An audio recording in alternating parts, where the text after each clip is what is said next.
ભગવાનના સૌંદર્યમાં, ભગવાનના સદગુણોમાં આંખ અને મન ફસાય ત્યારે બેડો પાર થાય. તમને સૌંદર્ય ક્યાં દેખાય છે? જેને સંસારમાં સૌંદર્ય દેખાય એ ભગવાનની ભક્તિ બરાબર કરતો નથી. મનને વારંવાર સમજાવો, સંસાર સુંદર નથી, સંસાર જેને બનાવ્યો છે એ સુંદર. સંસાર કાર્ય છે, પરમાત્મા કારણ છે. કોઈ સ્ત્રી સુંદર નથી, કોઈ પુરુષ સુંદર નથી, મારા ભગવાન સુંદર છે.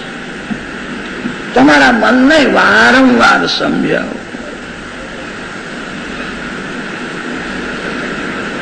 ભગવાનના સૌંદર્યમાં, સદગુણોમાં આંખ અને મન જયારે ફસાય છે ત્યારે જ ભક્તિનો આરંભ થાય છે. પતનનો આરંભ આંખથી થાય છે.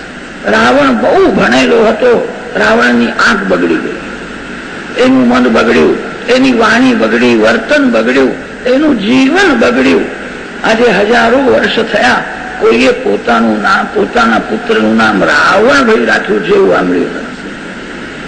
રાવણનું નામ પણ ગમતું નથી. આંખથી જ પતન થાય છે. આંખને હાચવવું. પાપ કરવા માટે પ્રભુએ આંખ આપી નથી. એક વાર એક વેશ્યાને જોવાથી અજામળની આંખ બગડી ગઈ. વેશ્યાના ઘેર ગયો. આ બ્રાહ્મણ છે, આ વેશ્યાહીન જાતિની છે. વેશ્યાને ઘરમાં લઈ આવે. વેશ્યાને રાજી કરવા માટે ચોરી કરે છે. અનેક બ્રહ્મહત્યાઓ કરી છે. એને બહુ પાપ કર્યું છે, તેથી અમે એને પકડવા આવ્યા છીએ. અમારા ત્યાં અન્યાય નથી, એને પકડીને અમે લઈ જઈશું. પછી ચિત્રગુપ્ત એના પાપનું વર્ણન કરશે. આટલા પાપ તનથી કર્યા છે, આટલા પાપ આંખથી કર્યા છે, આટલા પાપ મનથી કર્યા છે. ચિત્તની ગુપ્ત વાતો જાણે એને ચિત્રગુપ્ત કહે છે. તનથી પાપ કરે એની સજા થાય, મનથી કરેલા પાપની પણ સજા થાય. ચિત્રગુપ્ત વર્ણન કરે છે આટલા પાપ મનથી કર્યા છે, આટલા પાપ તનથી કર્યા છે. અમારા ત્યાં અન્યાય નથી. સાક્ષી આવીને સાક્ષી આપે છે. દિવસમાં કોઈ પાપ કરે એની સાક્ષી સૂર્યનારાયણ આપે છે. ભાગવતની કથા કોણ સાંભળે છે? સૂર્યનારાયણ જુએ છે. અને ચપ્પલ ઉઠાવીને લઈ જાય છે એને પણ જુએ છે. આજે બોલતા નથી, ઉપર ગયા પછી સાક્ષી આપશે આણે પાપ કર્યું છે. દિવસમાં જે પાપ કરે એની સાક્ષી સૂર્યનારાયણ આપે છે. અને રાત્રે જે પાપ થાય એની સાક્ષી વાયુદેવ આપે છે. કેટલાક લોકો એવું સમજે છે દરવાજો બંધ રાખ્યો છે, અહીંયા જોનાર કોણ છે? ભગવાન બધાને જુએ છે. રાત્રે કરેલા પાપની સાક્ષી વાયુદેવ આપે. અમારા ત્યાં અન્યાય નથી. યત્ર દંડેન શુધ્યતિ, એને અમે સજા કરી. વિષ્ણુદૂતોએ કહ્યું છે અને પાપ કર્યું તે તમે જાણો છો. એને પાપનું પ્રાયશ્ચિત્ત કર્યું છે. હવે 2 વાર બોલ્યો નારાયણ નારાયણ એવું બોલ્યો છે. યમદૂતોએ કહ્યું આ નારાયણ નારાયણ તો બોલ્યો, ભગવાનનું નામ એને લીધું નથી. એના ઘરમાં દીકરો છે, એનું નામ નારાયણ છે. પુત્રનું નામ એને લીધું છે. વિષ્ણુદૂતોએ કહ્યું છે પુત્રના નિમિત્તથી નામ તો ભગવાનનું એને લીધું છે. અજાણતા પગ અગ્નિ ઉપર પડે તો અગ્નિ એને બાળે છે. વસ્તુમાં જે શક્તિ છે તે કામ કરે છે, જ્ઞાન હોય કે ન હોય. ભગવાનના નામમાં પાપને બાળવાની શક્તિ છે.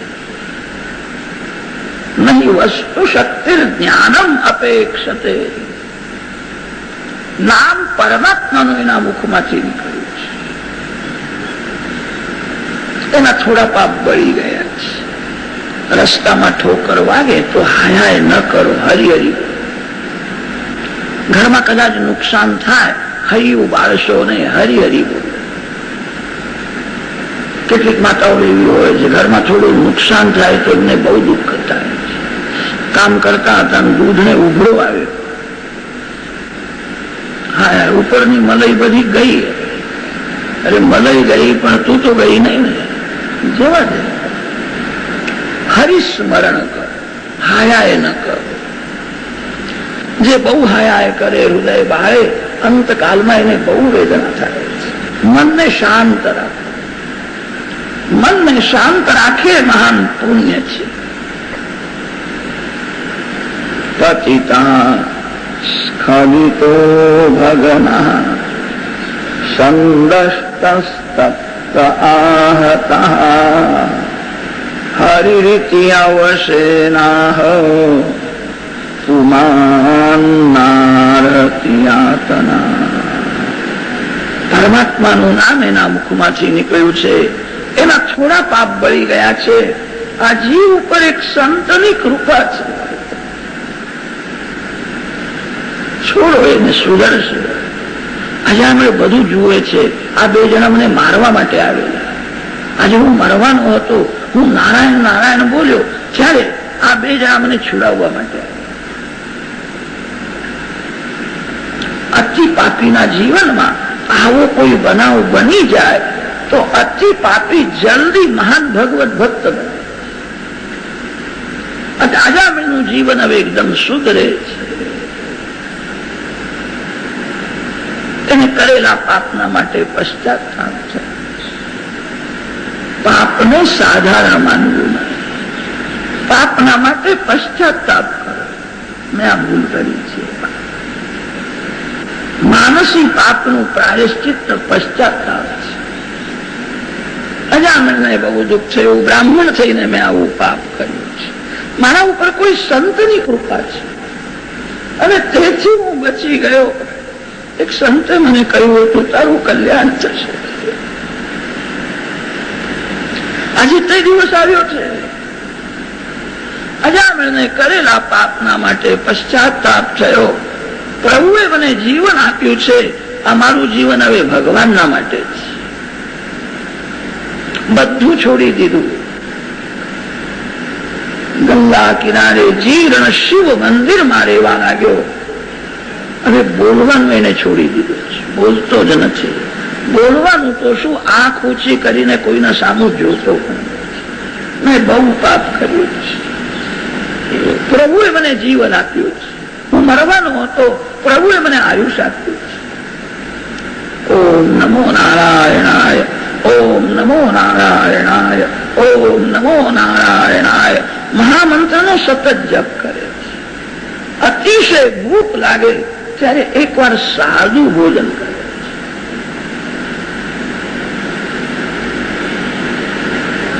અજામિળનું જીવન સુધર્યું છે. જીવ બગડે તો જીવન બગડે છે, જીવ સુધરે તો જીવન સુધરે છે. બહુ ઓછું બોલો તો જીવ સુધરશે. જે બહુ બોલે છે એની જીવ બગડેલી હોય. બહુ બોલનારો કોઈની નિંદા કરે છે. જે બહુ બોલે છે તે પોતાના વખાણ કરે છે. બહુ બોલનારો જુઠ્ઠું બોલે છે. સત્યભાષી થવું હોય તો મિતભાષી થાવ, બહુ ઓછું બોલો. સાદું ભોજન કરો, જીભથી ભગવાનના નામનો જપ કરો. અજામિળની જીભ સુધરી, અજામિળની આંખ સુધરી, અજામિળનું મન સુધર્યું. જીવાનવત્તિ ભગવદ ગુણ નામધેયમ ચેતશ્ચન સ્મરતિ તચ્ચરણારવિંદમ કૃષ્ણાય નો નમતિ યચ્છિરે કદાપી આનાનયધ્વમસતો કૃત વિષ્ણુ કૃત્યા. અજ શબ્દનો અર્થ ઈશ્વર એવો થાય છે. ગીતાજીના 4th અધ્યાયમાં અજ શબ્દ આવે છે, એનો અર્થ ઈશ્વર એવો કર્યો છે. અજોપી સન નવ્ય આત્મા ભૂતાનામ ઈશ્વરોપી સન. આજ સુધી અજામિળ માયામાં ફસાયો, હવે ભગવાનમાં તન્મય થયો છે. અનેક વર્ષ સતત ભક્તિ કરતા કૃતાર્થ થયો છે. જેનું જીવન ભગવાનના માટે છે એને ભગવાન લેવા માટે આવ્યું. અજામિળનું જીવન દિવ્ય થયું છે. અજામિળના માટે વિમાન આવ્યું છે. અજામિળ જગતને વંદન કરીને કહ્યું છે, ગભરાશો નહીં, નિરાશ થશો નહીં. મારા ભગવાન અતિ ઉદાર છે. ભગવાન બધાના છે. ભગવાનનો દરવાજો બધાના માટે ખુલ્લો છે. મારા જેવો અતિ પાપી આ જગતમાં કોઈ નહીં હોય. આજે હું ભગવાનના ધામમાં જોઉં.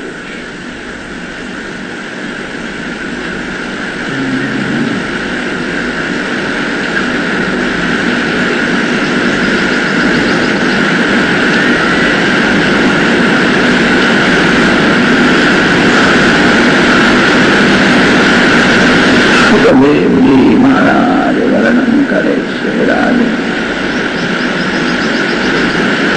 આજ સુધી અજામિળ માયામાં ફસાયો હતો. આજે પરમાત્માના ચરણે જાય છે.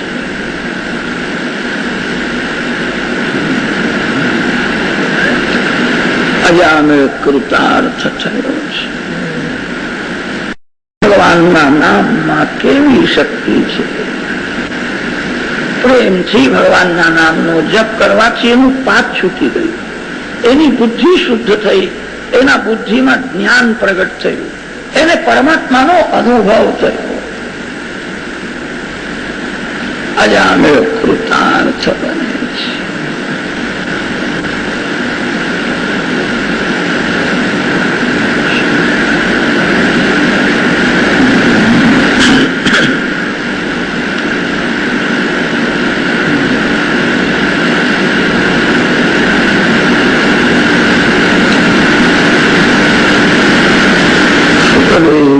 મહારાજ વર્ણન કરે છે.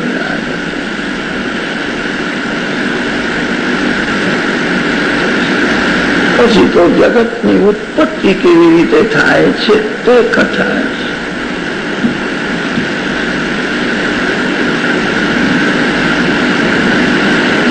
દક્ષ પ્રજાપતિના અનેક બાળકોને નારદજી સંન્યાસ આપે છે તે કથા છે. દક્ષ પ્રજાપતિની કન્યાઓનો વંશ વર્ણન કર્યો છે. પ્રધાન અદિતિ છે. અદિતિના ઘેર 12 બાળકો થયા છે.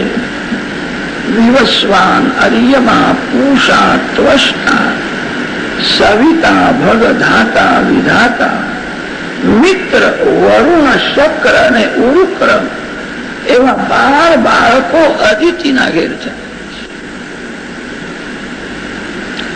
એક એકનો વંશ વર્ણન કર્યો છે. અદિતિનો પુત્ર જે ત્વષ્ટા છે એના ઘેર વિશ્વરૂપનો જન્મ થયો. વિશ્વરૂપે દેવોને નારાયણ કવચની વિદ્યા આપી. પરીક્ષિત રાજાનો પ્રશ્ન છે, નારાયણ કવચ સાંભળવાની ઈચ્છા છે. વીર પુરુષો યુદ્ધ કરવા માટે જાય ત્યારે લોઢાનું બખ્તર પહેરીને જાય. આ મંત્રાત્મક બખ્તર છે. જેને નારાયણ કવચ ધારણ કરવું હોય સ્નાન કરી પવિત્ર આસનમાં બેસે, પૂર્વ દિશામાં અથવા ઉત્તર દિશામાં મુખ રાખે. તમે કોઈ પણ સારું કામ કરો ત્યારે પૂર્વ દિશામાં અથવા ઉત્તર દિશામાં મુખ રાખો.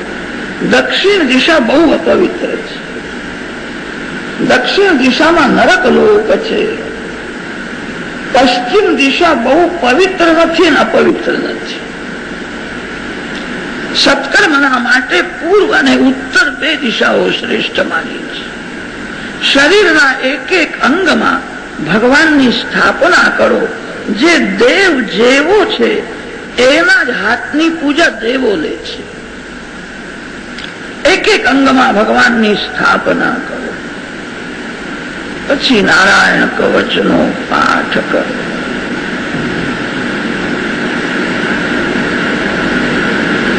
હરિર્વિદધ્યાન મમ સર્વરક્ષામ ન્યસ્તાંઘ્રિ પદ્મઃ પતદેન્દ્ર પૃષ્ઠે દરારિ ચરમાસી ગદેષુ ચાપો આશાન દધાનોષ્ટ ગુણોષ્ટ બાહુ જલેષુ મામ રક્ષતુ મત્સ્યમૂર્તિઃ યાદો ગણેભ્યો વરુણસ્ય પાશાત સ્થલેષુ માયા બટુઆ મનોવ્યાત ત્રિવિક્રમ ખેવતુ વિશ્વરૂપા.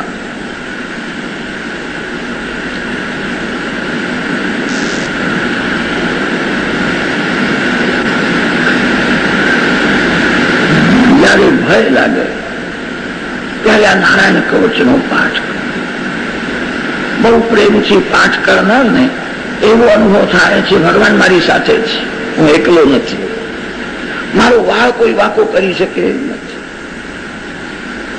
નારાયણ કવચના છેલ્લા શ્લોકો બહુ જ મહત્વના છે. યથા હિ ભગવાનેવ વસ્તુતઃ સદસત્યયત સત્યેનાનેન ન સર્વે યાન્તુ નાશમ ઉપદ્રવા. મારા ભગવાન સર્વનો આધાર છે, મારા ભગવાન સર્વશક્તિમાન છે, મારા ભગવાન સર્વમાં મળેલા છે. આ સિદ્ધાંત સત્ય હોય તો મારો કોઈ વાહ વાકો કરી શકે એમ નથી. આકાર ભિન્ન ભિન્ન છે, આકારમાં ઈશ્વર તત્વ એક છે. બહારના આકારને બહુ મહત્વ આપવું નહીં. બહારના આકારને જો જે સુંદર સમજે છે એના મનમાં વિકાર આવે છે. પ્રત્યેક આકારમાં ભગવાન મળેલા છે. દેહમાં જે સૌંદર્ય છે એ દેવનું છે. મળમૂત્રથી ભરેલું શરીર સુંદર નથી, આ દેહમાં ભગવાન છે. આ દેહમાંથી આત્મદેવ બહાર નીકળે તો આ શરીરને કોઈ ઘરમાં રાખવા પણ તૈયાર નથી. દેહ સુંદર નથી, દેવ સુંદર છે. દેહને જોશો નહીં, દેવના દર્શન. સર્વ આકારમાં ભગવાન મળેલા છે. બહારના આકારને જે સુંદર સમજે છે, આકારનું જે ચિંતન કરે છે એના મનમાં વિકાર આવે છે. પ્રત્યેક આકારમાં ભગવાન મળેલા છે.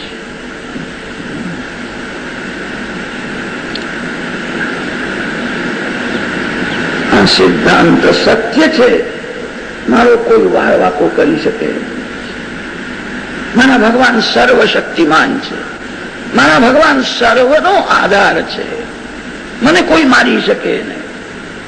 તમે જે દેવની પ્રેમથી પૂજા કરો છો, જે દેવના નામનો તમે જપ કરો છો, એ દેવ તમને ભલે દેખાતા નથી, તમારી સાથે જ છે. એ તમારું સર્વકાળ રક્ષણ કરે છે. પ્રભુનું તેજ સહન કરવાની માનવમાં શક્તિ નથી, તેથી ભગવાન દેખાતા નથી. ભગવાન સાથે જ છે. ભગવાનનું તેજ સહન કરવાની શક્તિ નથી, તેથી પ્રત્યક્ષ દર્શન આપતા નથી. નારાયણ કવચ બ્રહ્મ વિદ્યા છે. બ્રહ્મ વિદ્યાનો ઉપદેશ વિશ્વરૂપ કરે છે. જેની બ્રહ્મ દૃષ્ટિ સ્થિર છે એનું જ બ્રહ્મ જ્ઞાન ટકે છે. આજકાલ ઘણા લોકો આરામ ખુરશીમાં પડ્યા પડ્યા વેદાંતના પુસ્તકો વાંચે છે અને બ્રહ્મ જ્ઞાની થઈ જાય છે, વ્યાખ્યાન પણ કરે છે. એમને પૈસા મળશે, શાંતિ નહીં મળે.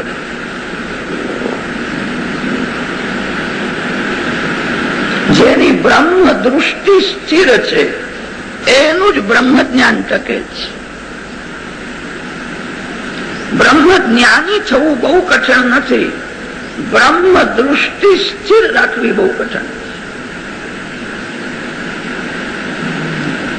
અત્યારે તો તમે બધા બ્રહ્મજ્ઞાની સંતના જેવા જ લાગો છો. કેટલી શાંતિ રાખો છો. એવી શાંતિ કથા પૂરી થયા પછી પણ રાખો. કથામાં માનવને થોડી બીક લાગે છે, મને લોકો ઠપકો આપશે, મારે બોલવું નથી. બ્રહ્મ દૃષ્ટિ સ્થિર કર, એનો અર્થ એ છે જગતને બ્રહ્મ ભાવથી જુઓ. પરમાત્મા સર્વમાં મળેલા છે. દાગીનામાં જેમ સુવર્ણ મળેલું છે, બજારમાં દાગીનાની કિંમત મળતી નથી, સોનાની કિંમત મળે. 10 તોલાનો ચંદ્રહાર છે, ચંદ્રહારની કિંમત મળે નહીં, 10 તોલા સોનાની કિંમત મળે. અલંકારમાં જેમ સુવર્ણ મળેલું છે, તેમ જગતના જડ ચેતનમાં પરમાત્મા મળેલા છે. એવો બુદ્ધિથી અનુભવ કરો. વિશ્વ શબ્દના 2 અર્થ થાય છે. વિશ્વ શબ્દનો અર્થ છે જગત, અને વિશ્વ શબ્દનો બીજો અર્થ છે વિષ્ણુ ભગવાન. વિષ્ણુ સહસ્ત્ર નામમાં સૌથી પહેલું નામ વિશ્વ આવે છે. વિશ્વમ વિષ્ણુ વષટકારા. વિશ્વના પ્રત્યેક પદાર્થમાં વિષ્ણુ ભગવાન મળેલા છે. સર્વમાં જે ભગવાનનું સ્વરૂપ જુએ છે એ જ વિશ્વરૂપ છે, જેની બ્રહ્મ દૃષ્ટિ સ્થિર છે. સૃષ્ટિને સુધારવી અશક્ય છે, દૃષ્ટિને સુધારો. જગતને કોઈ સુધારી શક્યો નથી. આંખને સુધારો, તમારા સ્વભાવને સુધારો, તમારા મનને સુધારો. વિશ્વરૂપની બ્રહ્મ દૃષ્ટિ સ્થિર થઈ હતી. જગતને બ્રહ્મ ભાવથી જુએ છે. એ જ નારાયણ કવચનો ઉપદેશ કરી શક્યો છે. નારાયણ કવચના પ્રતાપે દેવોને સ્વર્ગનું રાજ મળ્યું છે. એકવાર ત્વષ્ટા પ્રજાપતિએ ઇન્દ્રને મારનારો દીકરો થાય એવા સંકલ્પથી યજ્ઞ કર્યો.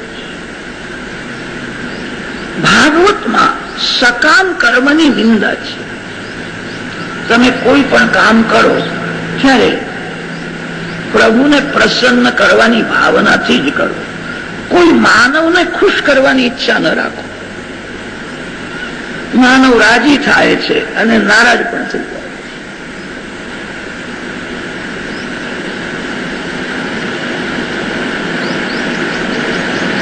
કોઈ પણ સારું કામ કરો ત્યારે એવી ઈચ્છા રાખવી નહીં, લોકો મારા માટે સારું જ બોલશે. તમે સારું કરો છતાં કેટલાક જીવ તમારા માટે ખરાબ બોલવાના છે. કેટલાક જીવ તો એવા હોય છે ભગવાનના માટે પણ સારું બોલતા નથી. જે પરમાત્મા નિર્દોષ છે, સર્વશક્તિમાન, સંતોના માટે સારું બોલતા નથી. મારી કોઈ નિંદા ન કરે, મારા માટે ખરાબ શબ્દ ન બોલે, એવી જેને ઈચ્છા છે એનું મન અશાંત રહે છે. સત્કર્મ કરો ભગવાનને પ્રસન્ન કરવા માટે. તમારા મનને શાંત રાખવું હોય તો લોકો તમારા માટે શું બોલે છે તે સાંભળશો જ નહીં. તમારા માટે કોઈ સારું બોલે એ તમે સાંભળશો, અભિમાન વધી જશે. તમારા માટે કોઈ ખરાબ બોલે એ સાંભળશો, વેર થશે. જેને જે બોલવું હોય તે બોલવાનું. કોઈનું તમે હાથ પકડી શકશો, કોઈની જીભ પકડવી અશક્ય છે. કેટલાક લોકોને એવી ઈચ્છા હોય છે, લોકો મારા માટે શું બોલે છે તે મારે જાણવું છે. પૂછે છે, પેલા ભાઈ તમારા ત્યાં આવ્યા હતા ત્યારે મારા માટે કઈ કહેતા હતા. લોકો શું બોલે છે તે સાંભળશો. જીવનો જગત સાથે સંબંધ કાચો છે, જીવનો પરમાત્મા સાથે સંબંધ સાથે. મારા માટે ભગવાન શું બોલે છે તે સાંભળવું છે. તમે બધા બહુ શાંતિથી ભાગવતની કથા સાંભળો છો. તમે પ્રેમથી ભગવાનના નામનો જપ કરો છો. મને એવું લાગે છે વૈકુંઠમાં ભગવાન તમારી થોડી થોડી વાતો કરતા હશે. આ લોકોએ બધી પ્રવૃત્તિ છોડી દીધી છે, મારી કથા સાંભળે છે, મારા નામનો જપ કરે છે, ભગવાન શું બોલે છે તે સાંભળે. તમારો ઈશ્વર સાથે જ સંબંધ સાચો છે, જગત સાથે જીવનો સંબંધ સાચો નથી. લોકો સારું બોલે તો લાભ નથી, કદાચ કોઈ તમારી નિંદા કરે તો નુકસાન નથી. કોઈ અપેક્ષા રાખશો મન અશાંત રહેશે. સકામ કર્મની ભાગવતમાં નિંદા કરી છે. ઇન્દ્રને મારનારો દીકરો થાય એવા સંકલ્પથી યજ્ઞ કર્યો, યજ્ઞમાં થોડી ભૂલ થઈ, ઇન્દ્રને મારનારો નહીં, ઇન્દ્રના હાથે મરનારો દીકરો થયો. સકામ કર્મમાં ભૂલ થાય તો વિપરીત ફળ મળે છે. ભયંકર એક રાક્ષસ ઉત્પન્ન થયો, દેવોને ત્રાસ આપતો હતો, તેથી એનું નામ વૃત્રાસુર રાખ્યું છે. પરમાત્માની આજ્ઞા થઈ, દધીચી ઋષિના અસ્થિઓનું વજ્ર બનાવ્યું. વજ્રમાં પ્રભુએ પોતાનું દિવ્ય તેજ રાખ્યું છે. ઇન્દ્ર અને વૃત્રાસુરનું યુદ્ધ થાય. યુદ્ધની કથા બહુ વર્ણન કરી છે. ઇન્દ્રના હાથમાં વજ્ર છે. વજ્રમાં વિરાજેલા નારાયણના દર્શન ઇન્દ્રદેવને થયા નહીં, વૃત્રાસુરને થયા. વૃત્રાસુર રાક્ષસ તો છે, રાક્ષસ હોવા છતાં શ્રી કૃષ્ણ કૃપા પાત્ર દૈવી જીવ છે. એને ભગવાનના દર્શન થયા. ઇન્દ્રને કહ્યું છે તારી જીત થવાની છે, મારી હાર થવાની છે. હું એમ માનું છું મારા ઉપર ભગવાનની વધારે કૃપા છે, તેથી મારી હાર થવાની છે. તારા ઉપર બહુ ઓછી કૃપા છે, તેથી તારી જીત થવાની છે. અસ્મત પતિ ત્રૈવર્ગિકાયાસ વિઘાતમ વિધત્તે. મારા માલિકનો એક સ્વભાવ છે, ભગવાન જે જીવ ઉપર અતિશય કૃપા કરે છે એને સંસારનું સુખ વધારે આપતા નથી. ઘરમાં બહુ સુખ મળે તો મન ઘરમાં ફસાય છે. લૌકિક બગડી જાય તો મન લૌકિક માંથી હટી જાય છે. મારા ઉપર ભગવાનની બહુ કૃપા છે, તેથી મારી હાર થવાની છે. તારા ઉપર બહુ ઓછી કૃપા છે, તારી જીત થશે, તને સંસારનું સુખ મળશે. યાદ રાખજે, જે સુખ ભોગવ્યા પછી તું દુઃખી થવાનો છે. મારી હાર થવાની છે, હું ભગવાનના ધામમાં જઈશ. ભગવાન જે જીવ ઉપર અતિશય કૃપા કરે છે એને સંસારનું સુખ વધારે આપતા નથી.